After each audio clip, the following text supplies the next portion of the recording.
Welcome to Schreiber News Network. I'm Mason Grosso. And I'm Cody Feldman. And our first episode did extremely well with over 4,000 people tuning in. Our second episode, we have a lot of exciting people. Hi, I'm Dr. Hynes, and this is A Day in the Life. Every morning, Dr. Hynes starts his day off at school, and today he went in the cafeteria to catch up with the staff in the kitchen and ask them about the menu for the day. Next, Dr. Hynes goes to the tech wing to talk to Mr. Sham and learn all about what Weber students are learning in tech class. Finally, Dr. Hynes goes around from classroom to classroom. This is Dr. Hynes' favorite thing to do because his favorite part about his job is connecting with students and talking to teachers to take in the classroom experience. That was a great report, Mason. Thanks, Cody. Did you know that it's Hispanic Heritage Month? I actually did, and we sent out Sophia to preview Hispanic Heritage Month at Schreiber. So, Hispanic Heritage Month started on the 15th of September, and I asked a couple teachers about it. Why is Hispanic Heritage Month important? Well, Hispanic Heritage Month is important because as a country, it's important for us to learn about the Hispanic Latino population, especially since our country is made up of many Hispanics and Latinos, as well as not just learn the culture, but the people who have contributed to different areas like art, music, science, all areas in between. How would you describe your cultural identity? I would describe my cultural identity as bicultural. I'm a first-generation Dominican American, and I have roots in the Dominican Republic with my family and the traditions and the food that we eat. And of course, I was born in America, and so I have two cultures that I celebrate. Why did you decide to pursue Spanish as a language you teach? So I chose to pursue Spanish because it was always my favorite class in school. I did not grow up speaking Spanish, but I fell in love with it in school when I was learning, and not just the language, but also the really rich culture of the Spanish-speaking world. I should really say cultures, right? Because of course there are many, and I love learning about all of the different traditions and foods and regional differences of the Spanish-speaking world. And now I love that I get to share that knowledge with my students. There will be more to come about Hispanic Heritage Month here at Schreiber. It's just the beginning. Sophia has the next. Thanks, Sophia. Cody, we've been doing radio for 3 years. How have we not done the morning announcements? I'm not sure, but I did catch up with Julian Kimball and Lucas Durasmo to see what doing the morning announcements is like. Good morning, Schreiber High. Here's what's in with Lucas and Julian. I'm here with Lucas and Julian of the morning announcements. My first question for you guys, how did this even come to be? How did you end up doing the morning announcements? So that's a funny story. Our sophomore year, we had signed up to audition for the morning announcements, and of course we did with everyone else. And we didn't hear anything back until school had started. I was waiting for cross country to end, and Mr. Weiss comes up to me and he asks, "Julian, can you do me a favor?" And you never know what to expect when your AP comes up to you with a question like that. And that's how we got the morning announcements for the year. Lucas did not even consent to doing it. I had signed his name up because he was the first person I could think of, and here we are a year later, best buds. It's brought us together, and it's given us the opportunity to really know the whole school, even though we might not know them personally. They know us, and it's really been great. There are a ton of morning announcements on a daily basis, so what does your morning preparation really look like right before you get on the phone and go? It's always super hectic. We'll run in here, we get all the announcements in this tray, and we're always also getting announcements from outside of like school, whether it's like, kids that want us to say something for their club or whatever, so we have to kind of split things between the phone and and the actual written down ones. So it's always kind of a mess, but we do our best, and I think it's been working pretty well. My last question for you guys would be, to each of you, what is your favorite type of morning announcement? Probably the sports for me. I think the Kimball cast. Do you want to hear a funny story about that? I would love to hear a funny Kimball cast story.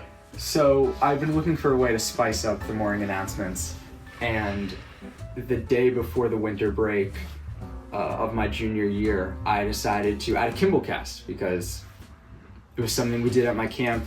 My friend got to do the senior forecast, and I was always jealous of it, so I decided to introduce it to Schreiber. And during winter break, I get a FaceTime, and my friend says, do an inside joke. How about only we will get it? Just say Kimball. Do something eccentric. And I've done it ever since, and it's stuck, and people love it. Or they hate it, but everyone gets a kick out of it. You know, it's Kimball's Kicks.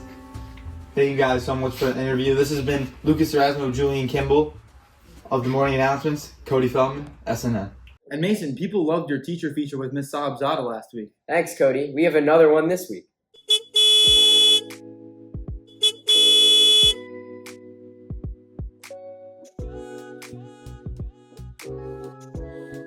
What's up, automotive world?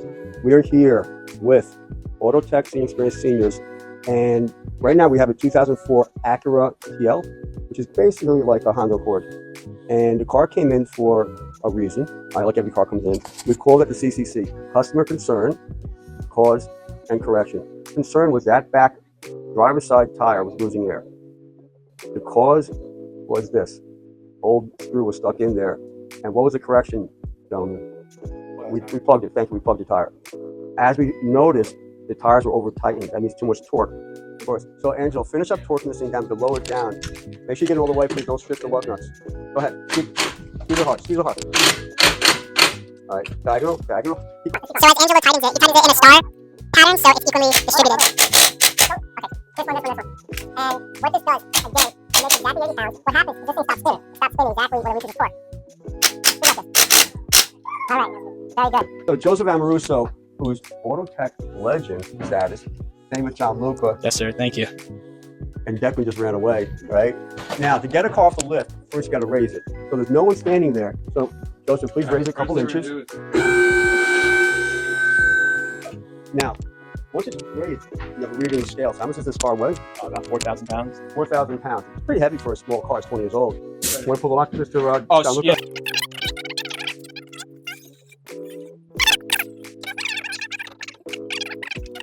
Hold my mic, sir. Thank you.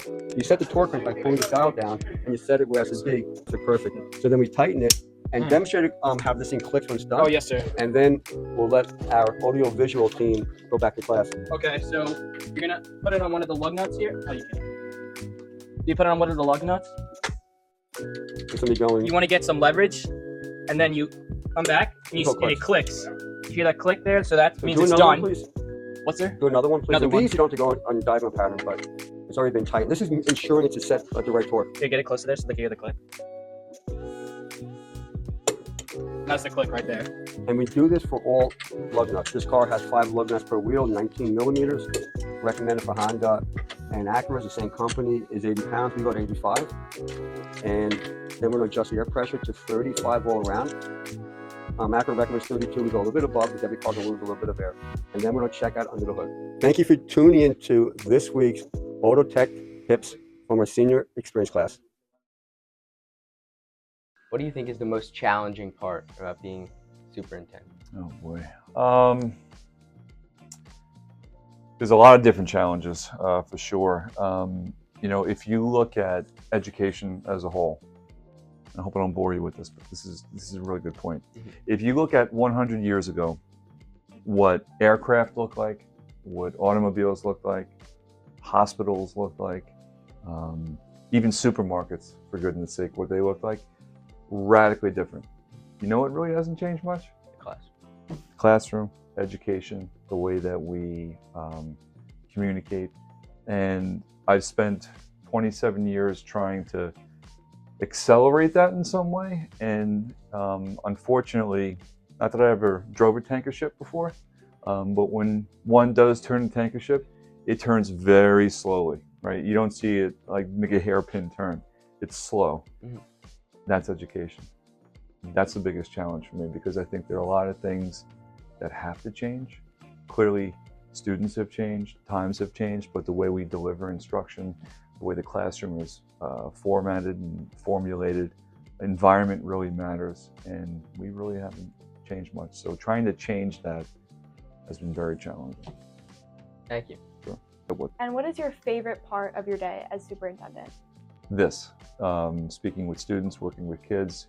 You saw it earlier today, right? We were bopping around, going into classrooms, because I've been removed from the classroom for, almost longer than 20 years.